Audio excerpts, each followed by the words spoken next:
1. The Black Friday Reel. On November 19th, 1993, Pixar screened a very early version of Toy Story to Disney executives. But his early storyboard presentation revealed a very different film than what audiences would eventually see in theaters.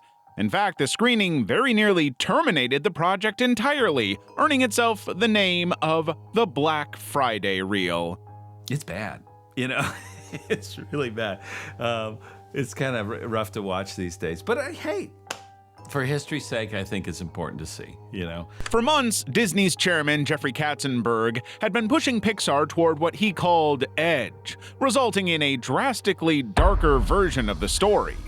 The reel featured a cynical, crude tone with a genuinely mean-spirited and calculating version of Woody. One scene features Woody deliberately shoving Buzz out the window rather than accidentally knocking him off the desk. Following this act, the other toys viciously turn on Woody, calling him a dirtbag and threatening physical retaliation. Cowboy, where is your honor, dirtbag? You are an absolute disgrace. You don't deserve to wear a 10-gallon hat on your pint size. Eventually, the whole confrontation escalates into an aggressive standoff with toy soldiers mounting a coordinated attack against him. John Lasseter, who directed everyone to create this version, later admitted to sitting through the screening and feeling utterly embarrassed by what was playing on screen. He described it as a story filled with the most unhappy, mean people. Disney executives were visibly displeased by what they saw, with Roy Disney reportedly asking Lasseter afterward, "You seriously listened to us?" The presentation proved so disastrous that Disney ordered production halted immediately. Pixar received just 2 weeks to overhaul the story completely and save the project from cancellation.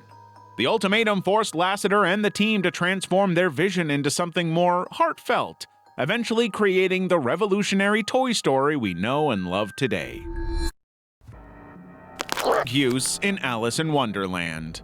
When Disney released Alice in Wonderland in the hyper-conservative climate of 1951, not many could have anticipated its eventual transformation into a psychedelic classic. But the film's imagery is so loaded with substance-related references that today, it feels inevitable that it would later catch the counterculture movement of the 1960s. The caterpillar, perched atop a mushroom while deeply inhaling from an elaborate hookah, represents one of the most blatant references in the entire film. He doesn't just smoke either, he explicitly instructs Alice to consume the mushroom to alter her physical state. The other side of what? A mushroom, of course! Throughout the entire film, Alice ingests various substances that dramatically change her size and perception, creating a blatant visual metaphor for chemical alteration of consciousness.